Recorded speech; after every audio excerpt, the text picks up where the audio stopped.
Welcome back to Absolute Units, the official podcast of the Museum of English Rural Life.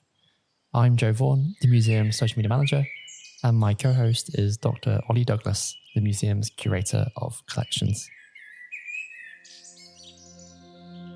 Last time, we began our conversation with Kate Arnold-Forster, director of the MERL and of the University of Reading's Museums and Collections. We chatted about Kate's journey at the beginning of her career into museums, the context in which she first encountered the MERL, and the wider significance and potential of university museums in particular. This time, we continue chatting with Kate and really bring things up to the present. We reflect on the MERL's major redevelopments in the last 2 decades into becoming the museum you know and love today, and what Kate thinks is in store for our museum in the future. Enjoy.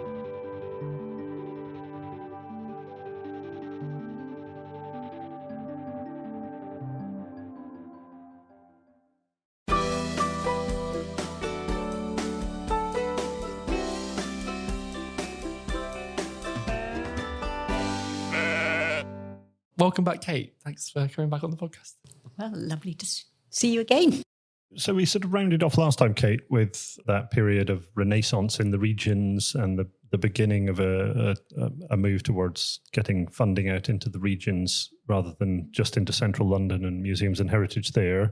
We talked a bit about the emerging partnership with Reading Museum and I guess a museum that's moved a little bit closer to being town and public facing rather than just solely inward facing and university facing. How did that sort of shift towards partnership with Reading Museum sort of carry on and develop over that period since? Well, it began because of thinking about how we could operate more as a public-facing museum and understanding what Reading Museum's place was. And, for example, a big part of their work has been being a great provider of schools education. But we were starting to think about doing things slightly differently, and we had a very energetic activity program, but it was a bit of a hamster wheel. We weren't necessarily generating new audiences. So there were a lot of sort of problems about how we were growing and developing audiences. And of course, we were starting to build a relationship with the Arts Council. And essentially, I had a number of conversations with them, talking to them about the possibility of becoming a national portfolio organisation, which would ensure a sort of sustainable investment in our programmes for the public and our community work. And I suggested various ways in which we might approach this, and eventually suggested how would they see a partnership of us working more closely with Reading Museum. And almost immediately they said, that sounds like something we would be very interested to hear more about. And so I started to have conversations with my colleagues there, and they were very receptive to the idea, which was great. And so it began with a couple of short-term partnership projects, including the one that started off some of our fantastic digital work and aiming towards an application to be a partnership of Reading Museums. And we were successful, which was fantastic. And it transformed what we could do in terms of developing our public programmes and in thinking about a sort of longer term approach to audience development. And we have subsequently renewed our funding, and we will be making another application later this year, and we hope that will be successful. But not only has it been an important investment, and we're the biggest MPO in Reading by a long way, but it's also really pushed me into a new role, which has been to get much more involved and reconnect, really, because I think there had been connections, but perhaps they had fallen away a little bit with the kind of wider cultural community in Reading. And that has been a fascinating and important part of the museum's sort of transformation over the last 20 years. So we sort of have built our profile partly through that kind of partnership. I guess maybe that's an interesting part of being a university museum. You're already a museum that's connected to a university, but then also connecting to other local stakeholders and organisations. There's lots of partners. That's quite a new thing for university museums. I mean, when I say new over the last, 30 years ago, I think it was not such an important part of our work. And I think it has been one of the real positive benefits of Arts Council funding, their kind of focus on the outcomes being for audiences. And it has been, hugely important in the way we think about things, not just financially. So we work very closely with Reading Museum, and in our last round of funding, we were encouraged by the Arts Council to extend our work into Slough, which is a very different place to Reading. But some of the models of work and practice that we've developed for Reading now are being rolled out in Slough too.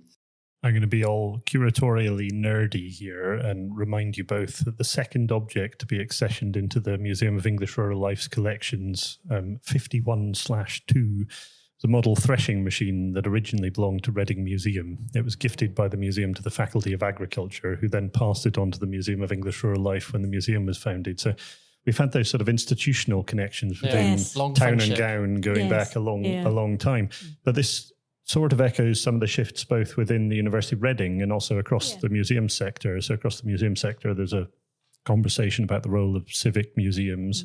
And within the University of Reading, we're talking a lot more about civic engagement, aren't we? As are many universities. No, that's absolutely right. And so it's been I think overwhelmingly a positive experience. But, like all partnerships, we work quite hard at it. And partnership more broadly has become absolutely fundamental to the way we work. We partner with 20, 30 local community organisations at any one time. A lot of our funding and resourcing comes through partnership working. And we have changed out of all recognition. We're a museum led on a MPR initiative to become a museum of sanctuary. Reading Museum now is also a museum of sanctuary, and one of our spaces downstairs is really a space created to provide a welcome to, all our visitors, but particularly mindful of those who may not feel, part of the community. And I look out from my office at the garden, which is a kind of extraordinary community space too. Yeah. But it's really interesting because we've talked in quite a few episodes about the fact that when MERL first formed, it really was a kind of a shed with stuff in it that wasn't necessarily intended for, the audiences weren't really thought of at all. And I think under your stewardship here, it's completely transformed into being such a central audience engagement. Yeah, I can't claim credit for that. I think that's what's happened in the museum community, and in particular, as we kept talking about within the university museums community. But it's been, and I feel very fortunate that my career has spanned that period of time.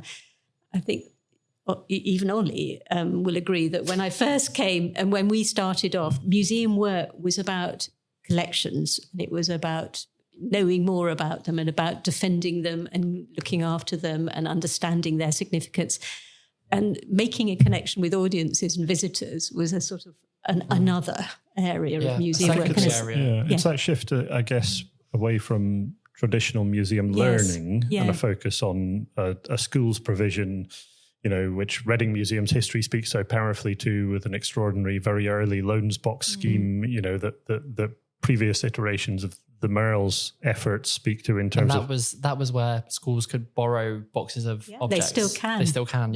And my guess is, and I don't think any of us are quite certain, but the 5,000 visitors that you referenced in the last episode who used to go and visit the previous Museum of English Rural Life site, the majority of them, I would guess, were probably going there to study the Victorians. So changes to the curriculum over the period that you've been in charge, Kate, have sort of wiped that out of the agenda in terms of primary learning. There's been a shift away from primary and secondary learning as a really heavy focus, and I guess more towards engagement more broadly, community engagement, partnership work. All of that stuff speaks to, amazing shifts both in the HE sector, but also in the museum sector as a whole.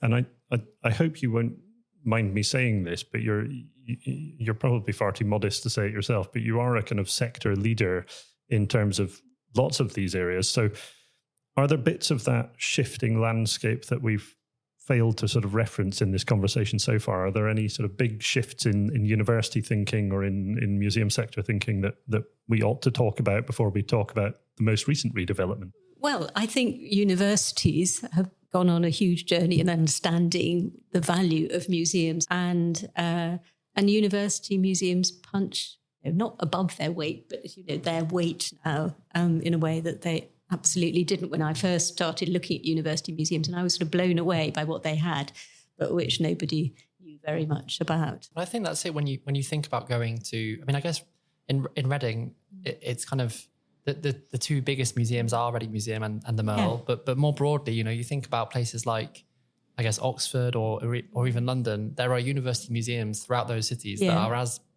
prominent as fully separate museums. Really that competition is really competitive. It's compelling now. Yeah, I wonder. I mean, something that we haven't reflected on is the sort of shift in university funding structures and the way universities themselves are funded. And obviously, there's a great deal of precarity around the wider sector at the moment, and museums have sort of weathered through that to some extent, and I guess some of that relates, does it, to them sitting slightly separate to those teaching and learning models? I think it's that universities have understood that university museums and collections add distinction in a kind of reputational way, but also, I think we have been able to significantly augment the teaching offer in a very distinctive way, a way that sort of sits outside particular departments and schools and what they can provide.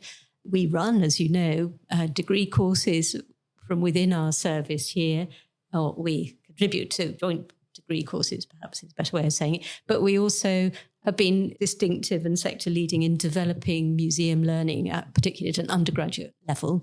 And that grew out of a Higher Education Funding Council initiative quite a few years ago around real world learning, and that's been very successful and is now absolutely mainstreamed.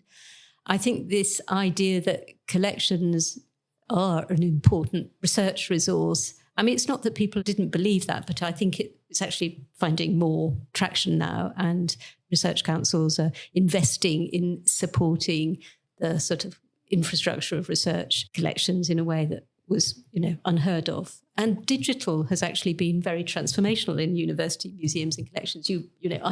It's not what you would have thought 20 years ago, but suddenly there's a kind of way in which collections and our understanding of them can be much more universal. Yeah. I mean, going from a position where you're sort of hidden away in a university campus and not that many people are visiting to being able to put your collections out there digitally in a way that reaches millions and millions of people, that's a staggering shift, isn't it? And I think university museums as a sector, by virtue of being a part of universities with well-developed digital infrastructures, we tend to be ahead of the game. All credit to Joe and to his colleague Cecile and the amazing work that they do. Yes, but I'm also thinking about the collections databases and the systems that sort of underpin all of that knowledge and information that we hold.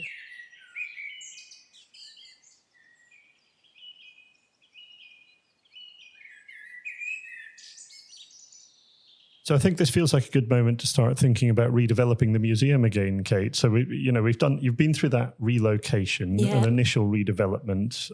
We're probably going back to maybe 2011. Those conversations begin about maybe doing that again, and that's only really 5 or 6 years into a set of displays that opened in 2005. And I think there was a memorable meeting when we all talked about this and kind of admitted and gave ourselves permission to start thinking about that and acknowledging perhaps some of the things that we could see were the shortcomings of the existing displays, despite being the still relatively new building, but also kind of building on what our understanding of the kind of wider cultural landscape in Reading and in the museum sector.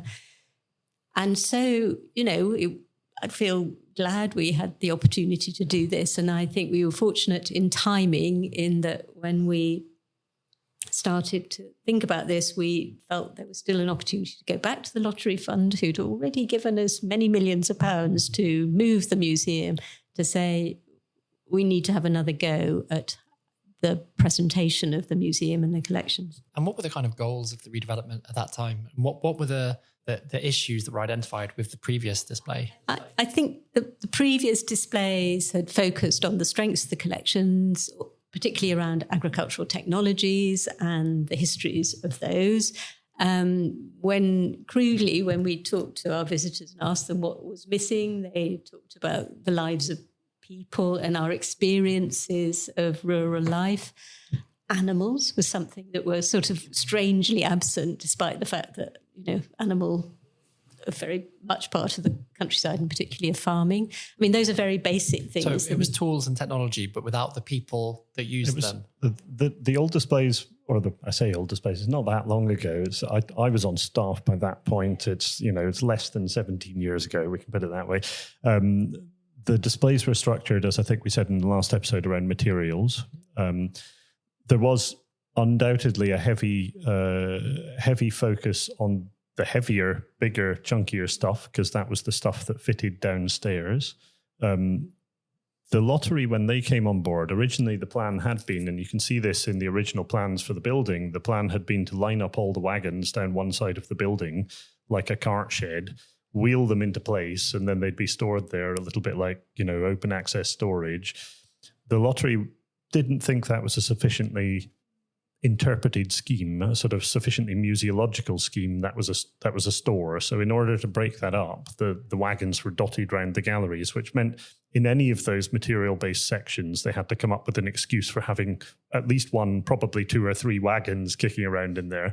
So there were all these kind of quirks of the way in which that project had emerged. And this is the same with any museum display project. That drove decisions that weren't necessarily audience-focused and weren't necessarily user-focused. It wasn't a scheme that was informed by a lot of understanding of the museum learning. Well, we thought we had some ideas, but it was just a tiny number of people thinking about it. For me, one of the sort of standout drivers of it was my colleague Roy Brigden secured funding from a collecting culture scheme, which was, I think, a one-off scheme, which was an extraordinary scheme. Again, the lottery. Yes, the lottery gave museums money to acquire material that would fill gaps. And he came up with a very important and interesting notion that one of the gaps in the MERL collections was really around the kind of wider cultural significance of rural life. And it was called Collecting Rural Cultures. And it was deliberately to avoid the areas where we had big quasi-systematic collections of farm wagons and things, but to think about particularly the representation of the countryside had become a much more pervasive across all material culture. So it was anything from collecting jigsaw puzzles to little models of toys to early extraordinary sort of bits of china, anything. I mean, some really not very appealing objects, but and for the listener, Joe just looked knowingly at me when Kate said farm toys and jigsaw puzzles, as if to sort of hint at the fact that since then we've collected about 300 or 400 jigsaw puzzles and about 2,500 farm toys. And what was distinctive about this project, well, I mean, something again was my colleague Roy, who did this project, and he was the person who had the greatest knowledge historically of the collections. He knocked on my door one day and said, "I'm going to need a very big credit card limit, about £10,000. I said, "Oh, okay." He had quite a lot of money, so it wasn't, I didn't. And then he said, "I'm just going to be on eBay quite a lot of the time." I didn't even know what eBay was at that point, but Roy knew, and it's where we did most of the collecting. And this was a complete shift, because one of the hallmarks of the early collections is that, they came usually from source communities, from, farming families and from places where we would know the provenance of these things. But what he was embarking on was a kind of departure that I think has been really important and interesting. So a lot of these objects, they came from people who collected archers' memorabilia or whatever it was. He did this very thoroughly and very systematically. In fact, he had retired by the time the final large purchase was a Series 1 Land Rover. It was an important but quite complicated decision for us, because it's an internal combustion engine. And for quite practical reasons, our conservators always been a bit nervous of internal combustion. They're quite difficult things to look after.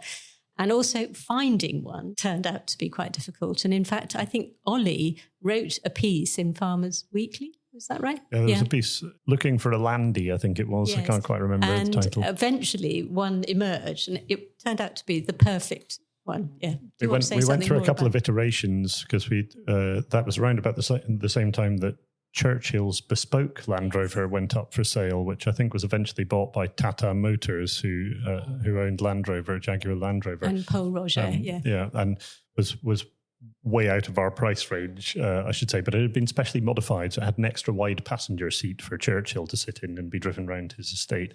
And there was another contender that we tracked down but didn't manage to acquire, which was the Land Rover that had belonged to the founder of the MERL, John Higgs. Which features pulling the portable steam engine that we have in the collection, features in photographs of that being pulled into place in the museum's old site up the road at White Knights. If we were to have acquired Churchill's Land Rover, that would have been interesting because of his links to White Knights. Yeah, there would have been lots of interesting.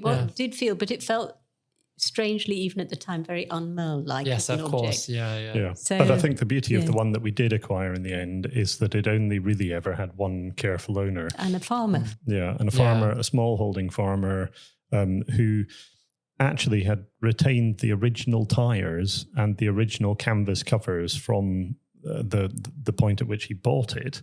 And all of the original sort of license paperwork, even though you could just get rid of that material when it went out of date or was no longer useful. So all of that material kind of underpinned a kind of way of allowing us to think slightly differently about the collection. So we went back to the lottery and asked them for, relatively modest. I think it was just over £1 million, but still enough money to undertake this project. And we did something which in a way was slightly reverse engineering. The galleries today, if you visit them, are galleries so we split up this great cavernous store with the farm wagons spread across it and turned it into a series of spaces that focused on different themes and issues. And luckily, there had been staff turnover at the lottery, so they didn't realise that lining up all the wagons down one side of the building was something that they'd asked us not to do. And we had many conversations, as Ollie will recall, and eventually we came back to realising that actually this building required them. And there was also, good curatorial reasons to line them up and compare them. And the Wagon Walk. And the Wagon Walk is it was a good name. Yeah. It was a good name. And Roy's project, I've just remembered, was the first Museum of English Rural Life blog as well. There was a Collecting Cultures project blog. It was. So lots and lots of good things. That was it was probably his last big project, but it was a sort of great legacy on which to build. And we've been in the process just this month of digging into a few filing cabinets that should have been moved across into the archive of the institution quite some time ago. And we came across all of the files that govern Roy's acquisition of those objects. So in there's additional correspondence and receipts, and sometimes even Roy's expenses claims, presumably for his £10,000 credit card receipt. I was going to say earlier that it's like a lifelong museum worker or curator. Discovering eBay must have been like going into heaven because of the amount of stuff on there. Counter to what we'd allowed ourselves to do in the past. So it's a radical change. It was a radical change. And the other thing that was kind of bold about it was that we had to close the museum. So this museum, which had not really been around for very long, had to shut its doors again. And there's always the risk that when you open them again, people have forgotten you. So all that kind of work that we've done to kind of build up audiences. We put a lot of work into kind of big one-off set-piece events, which were pretty successful at bringing people to the museum. But I always worried about them because it would mean that people would come once a year to something and feel they'd been to the museum. But what we needed was for people to come and spend more time there and not need a kind of big... Anyway, this is the legendary MERL fate, isn't it? It is, I'm afraid, yes. I mean, much lamented and loved. Not by those of us who had to organise one. Much loved by the people who went. So we do different things now, but they all owe a bit of a debt to the MERL fate. I recently cleared out. I'm clearly going through a clear out phase, but I cleared out a cupboard in a room that I'm trying to sort of clear out for other purposes. And in there was a bucket full of very dry sponges. And on the bucket, it said the name of a local young farmers club, sort of rather crudely painted. And it was clearly a sort of throwing sponges at members of the Young Farmers Club activity that must have run at a MERL fete some years ago. And so the legacies of it linger. We could bring that back, Ollie. Throw a sponge at a curator. Well, I think we should ask our listeners whether or not we should accession the bucket as some sort of legacy. And there were some things that I have stuck with me about that, thinking about that process and working towards that redevelopment. When we secured funding, we did a lot of audience work, and some of it involved some quite deep consultation with rural audiences. And a couple of my colleagues went to 2 areas of the country which are actually quite poor in farming terms, and talked to local farmers about what they would like to see and what they felt a Museum of English Rural Life should reflect. And it was in the run-up to the EU referendum. And Ollie will probably remember this too. Colleagues going to 2 quite poor farming areas in the country to talk to local farmers about their views about local farming and about the role a museum about English rural life could play.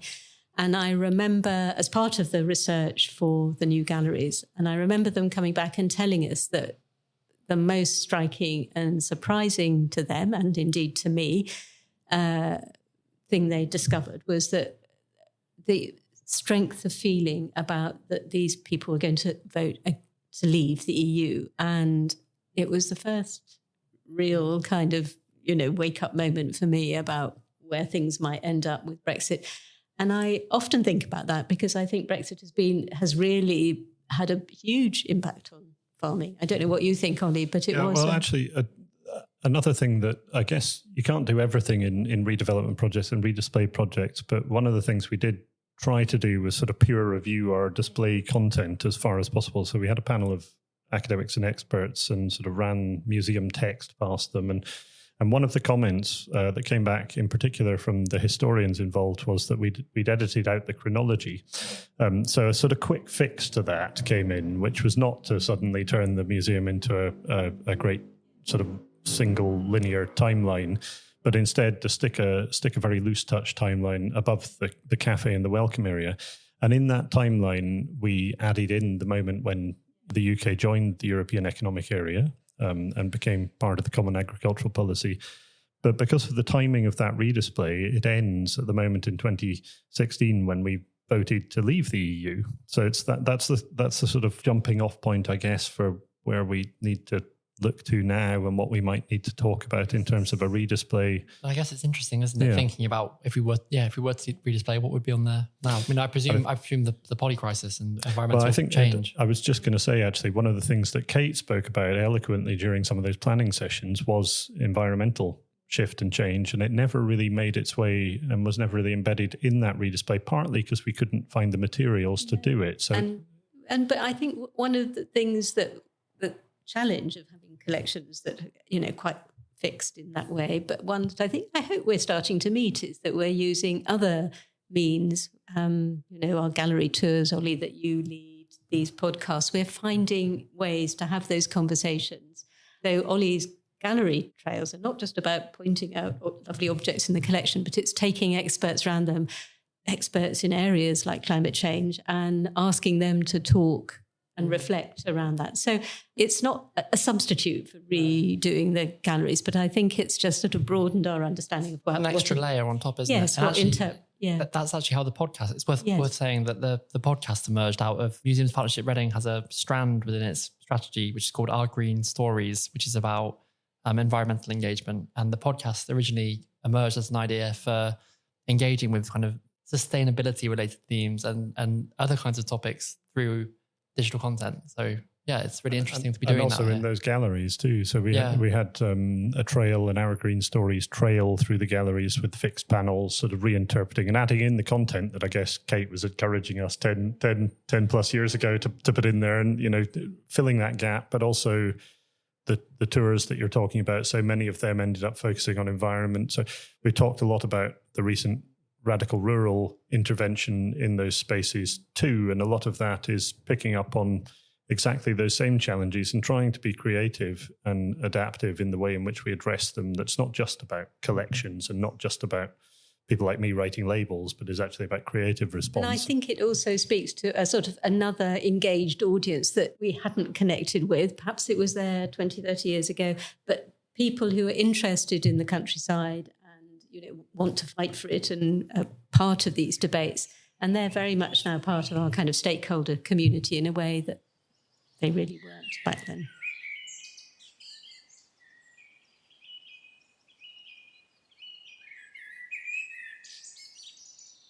So I think some of these adaptive ways in which we're playing around again with galleries that I guess we now recognise haven't managed to do everything that we want them to, because no gallery can ever do everything for everyone all at once. I guess that brings us neatly to shifting research agendas and other aspects of teaching and learning today, Kate. Have you seen those evolve over that period of time? And how do you think we have adapted and thought about those responsively? I think we've been very proactive in going out there to kind of make ourselves relevant and point out how we can work actively with our academic colleagues and with students. Students are in this building not every day of the year, obviously, but a lot of the time, and have their first encounters, not just with the MERL collections, but with all of the collections. And we haven't touched much on the library and archive, but that is an extraordinary aspect of the Museum of English Rural Life. It's not just a collection of wonderful surviving large objects and small objects.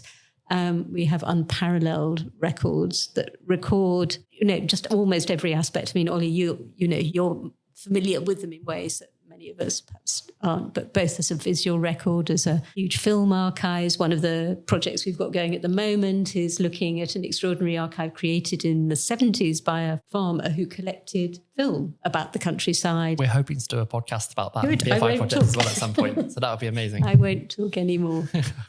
You described the archives as unparalleled, and I think it's worth mentioning that the archives and the library of the Museum of English Rural Life also form part of that wider designation that we were talking about earlier. Now, you sat on the designation panel for a time, Kate. Can I ask about the sort of behind-the-scenes process of that? Not about specific collections, but about divvying up how archives end up with resource and museums. Are there complexities? I mean, I think partly because of what you alluded to earlier on, which is that MERL was one of the first through the scheme. And I think they made a very powerful case, because it absolutely is true that the collections are made up of objects and this extraordinary archive and it all works together. Yes, so they asked to have everything designated. I think subsequently, as designation has evolved, two things have happened. One is that they have now extended the scheme so that it includes libraries and archives. So we now have those other designated collections, which both include both book and archive elements.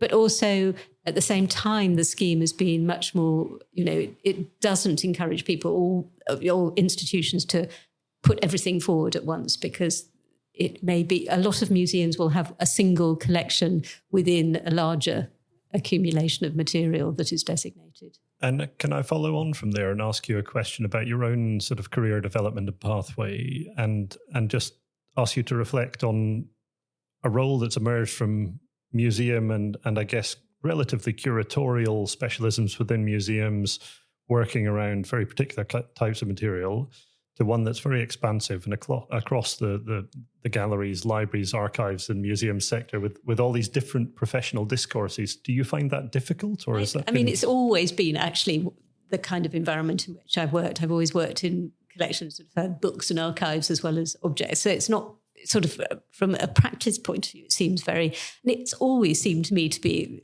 self-evidently sensible to try and work as closely as possible. I mean, it's waxed and waned a bit over, at one point there was something called the Museums, Libraries and Archives Council. You'll remember that, which brought these together. And that's actually no longer exists, and museums found their way and public libraries found their way into the kind of Arts Council portfolio. And so there's been a sort of disaggregation of that kind of initial. But you will know from working here, we've managed to make a team of library, museum and archive professionals work together. You're all quite territorial, I can tell you. We argue about cupboard space, basically. You are, and about the way you approach, some quite fundamental things that you're doing. But from a user perspective, I think we should, try and move more and more. And other sectors, I mean, public libraries have undergone a huge revolution. We're not looking at the same sorts of places. But oddly, in some ways, they've become sort of public spaces, and the place that the social role of our museum is perhaps more akin now to public libraries. I think it's quite interesting. Do you think the wider public make these distinctions? Is this not just all stuff associated with the past that's stored in buildings and happens to be looked after by specialists? I don't think people necessarily recognise the difference between a librarian and an archivist and a curator, do they? I don't think so. When the special collection universities moved down here, I was in charge of them all. We had to make some really kind of quite, what at the time felt very painful decisions, which was, for example, that a specialist Beckett archivist we could not afford that. We had to get rid of those sorts of distinctions, but also we had to bring the librarians and archivists into the kind of core MERL team, and it felt quite tricky, but actually surprisingly not that long, and we still have turf wars, but it's not the same thing. We work well together, and I absolutely think we're more than the sum of our parts because of it. And it is one of the things, and I'm sure Ollie would agree, what sets the Museum of English Rural Life apart from any other rural life or agricultural museums is this astonishing archive and library. And when we've talked about acquisitions and that fantastic rural cultures project, actually the area of biggest and most consistent expansion is in the library and archive area, and that's the area that has grown and grown, isn't it, Ollie? Yeah.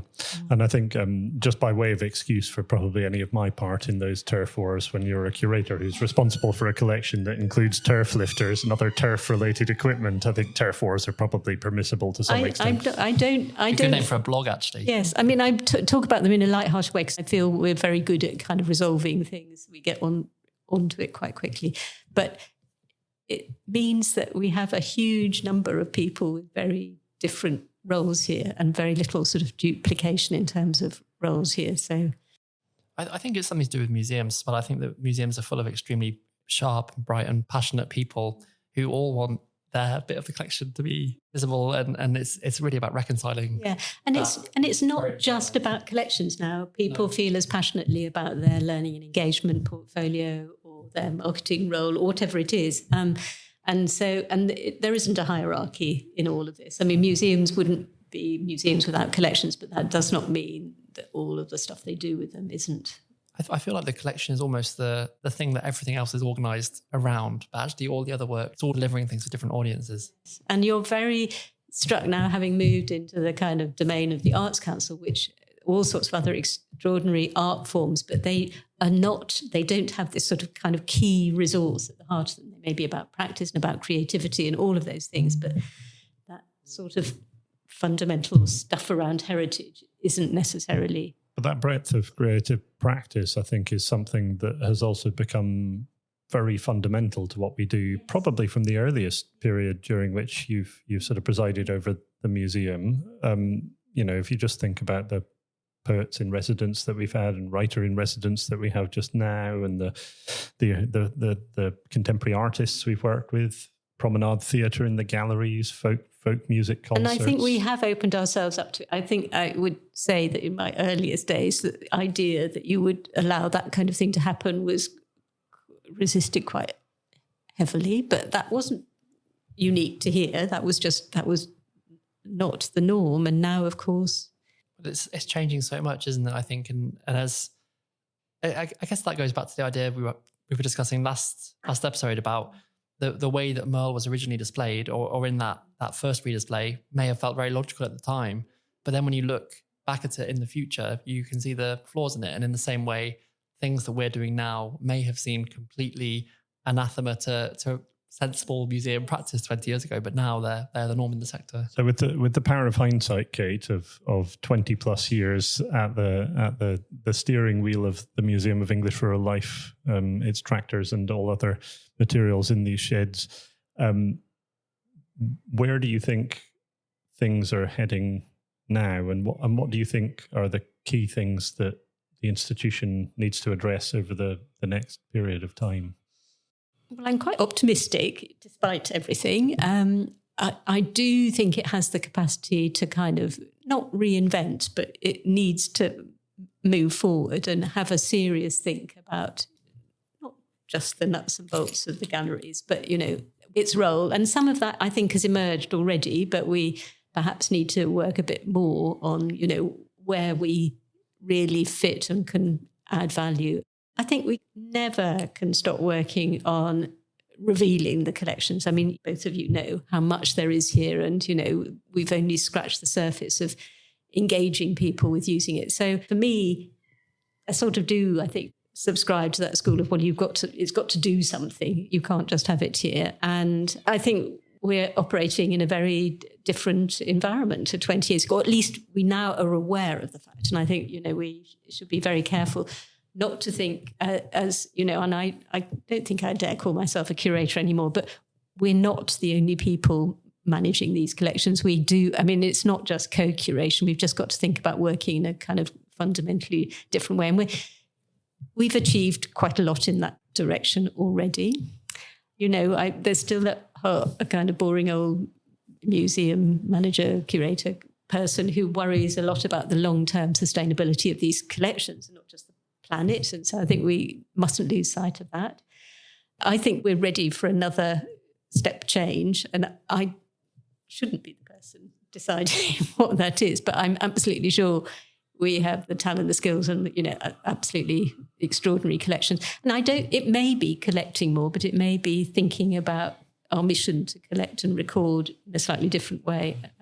I don't know what you think. I like the idea of revealing more of what we already have. And sometimes that requires a little bit of acquisition to make sense of it and to draw it into contemporary conversations. Like the collecting rural cultures. Exactly. A small number of objects kind of cast a new light on it. We've got a fairly large amount of work to do because, one big sheep out of a million plus photographic items means we've got 999,999 more photographic items to reveal to the world. I feel the photographic collections are still a real problematic, not just for us, but, how do we get those used better? We do have an absolutely extraordinary one. And absolute is the word, I think. Absolute. Yeah. I think thank you very much, Kate, for sharing your reflections on what I think has been an extraordinary time leading. I feel very, very fortunate to have been part of it. What a nice afternoon. It's nice to have an excuse to sit down and chat for once. Two top colleagues to have such a lovely chat with. Well, thank you so much, and thank you for listening. And thank you, Kate. I hope you'll indulge us for longer as we carry on having nice chats and stealing entire afternoons to chat to people. Nice, absolutely. No, what a treat we all have. Yeah. All right. See you next time. See you next time. Bye. Thank you for listening to Absolute Units. I've been Joe Vaughan, and my co-host has been Dr. Ollie Douglas. Absolute Units is made possible through Museums Partnership Reading, our Arts Council funded partnership of the MERL and Reading Museum. If you've enjoyed this episode, please consider leaving us a review, tell your friends. It really helps us reach new listeners. Thanks so much, and see you next time.